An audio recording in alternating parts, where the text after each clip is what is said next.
was predestined that Greta Thunberg would become Western government's worst PR nightmare, right? It was written over her life how they would use her, like exploit her and weaponize her image and identity to deflect from the fact how they were so complicit, responsible, and again, manufacturing the same crises that she is so concerned about. And because she would have exposure to how they puppeteer things, how they twist things, she would then come up with the solutions and how to break that PR illusion.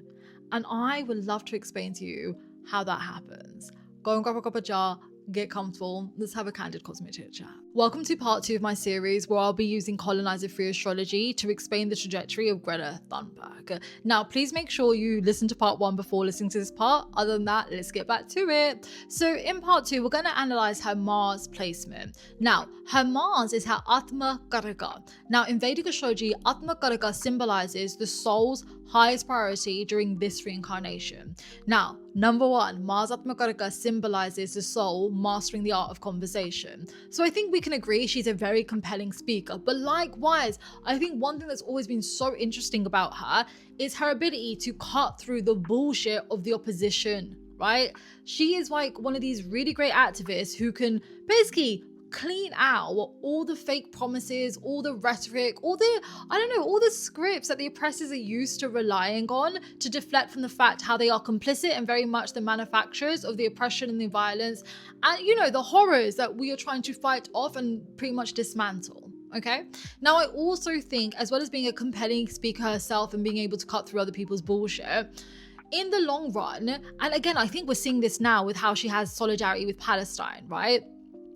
It's her ability to have the stories, the experiences, the words of other people who are kind of being shunned out and censored by fascism and bring them to the forefront. And unsurprisingly, it also deals with defending people, a cause, a community, but you get the gist. Now, she's currently undergoing her 7 years Mars Mahadasha.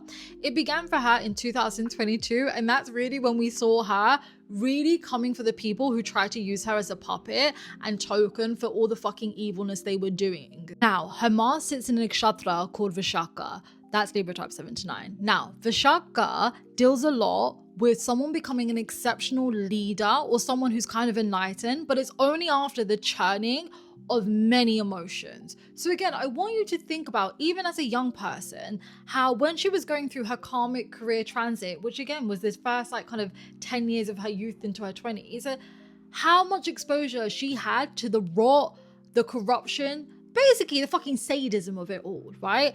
But she didn't let that dishearten her, right? She has picked up those lessons, she has took fucking notes.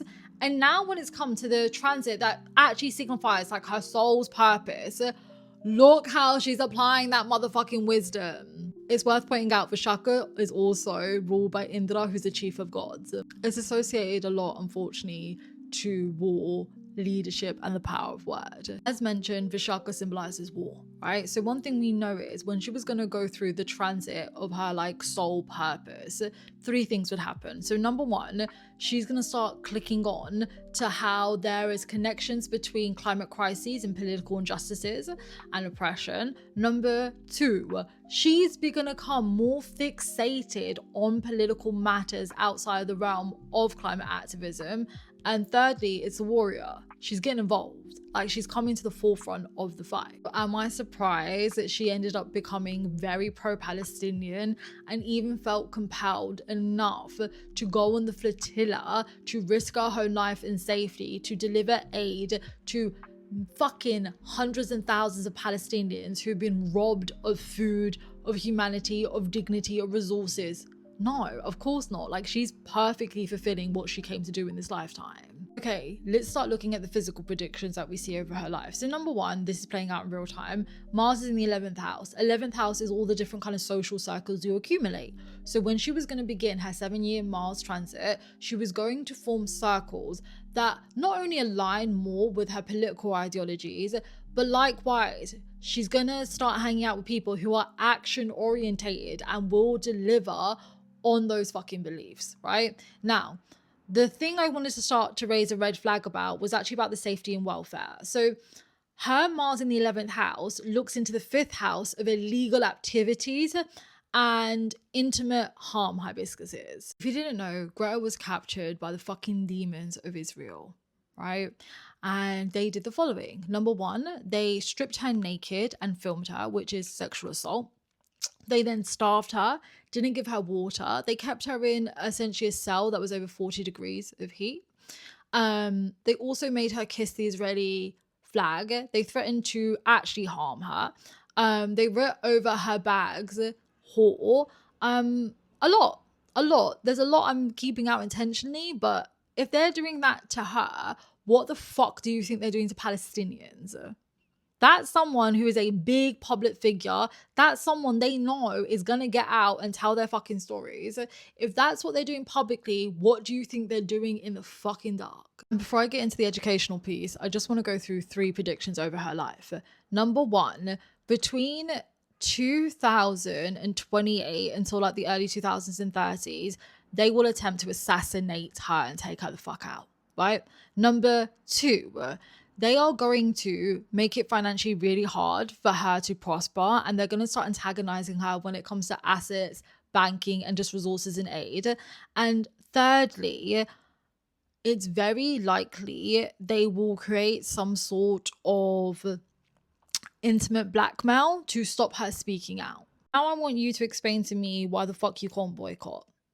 Why the fuck you keep giving your attention to these celebrities that are pro-Israelis, and how the fuck any of you can come crying and begging for readings from me when you know in your day-to-day actions you are complicit with giving money and essentially giving energy and resources to a fucking country full of demons like that, who are not just genociders, but they're thefts. And let me make this perfectly clear. Israel exists because England created it. I'm Punjabi. I come from one of the fucking original countries that they practiced what would it take to create a country like fucking Israel. I'm telling you all now, your indifference and complicity in Israel is going to lead to extreme poverty. A great war will begin in 2030s, and so much fucking harm is coming to all of you. But astrologically, we're also in the downfall of colonialism, and the karmic prison is currently open. So that means all the people who keep drowning in this ignorance, they're going into a cage that they won't understand. But by the time they realize they're in a cage, it'll be too late and they fucked over their descendants. For everybody else, we're being liberated. We're no longer giving into propaganda, the norms, the political parties that make us feel like we can only choose between them. This shit will end in our lifetime. But think about where you want to stand in history. Now let's start looking into the future for Greta. So her karmic axes, Rahu and Ketu, are in the 6th and 12th house. This is the karmic axes of a lot of freedom fighters, a lot of like powerful political figures, people who essentially are like low-key fucking saints, right? So we see through her activism, she'll be immortalized. That sun and moon in the 1st house shows a legacy that outlives her. Now, as she kind of finds her mojo jojo, she also will become really powerful when it comes to LGBTQIA plus rights. She's going to become more passionate about children's rights also. Mercury in the 2nd house means she will be writing books, releasing documentaries, taking it further. Saturn in the 7th house also means at some point she's going to be a part of some sort of legal program that brings in a lot of justice. So that could be political policies changing. That could be when fascism ends and people are getting taken to the courts and being handled accordingly, because that is coming.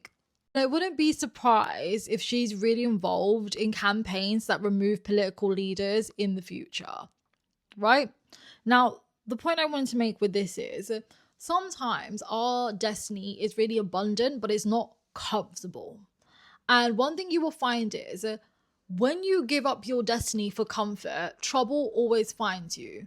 However, even when something is difficult, even when something is scary and confusing, if you rise to the moment, if you are deeply about your fucking causes, it's really fucking funny how you end up being protected. And also, stop being so fucking selfish and individualistic. Sometimes our suffering isn't about us, it's to bring light and knowledge and change to other things. Colonialism is literally going to rot you all into a fucking hell if you do not actively start dismantling it. Do not exchange karmas with the oppressors and enter the hell that they're destined to go into. No, think about it, hibiscuses, because you're going to start feeling these consequences a lot more sooner than later.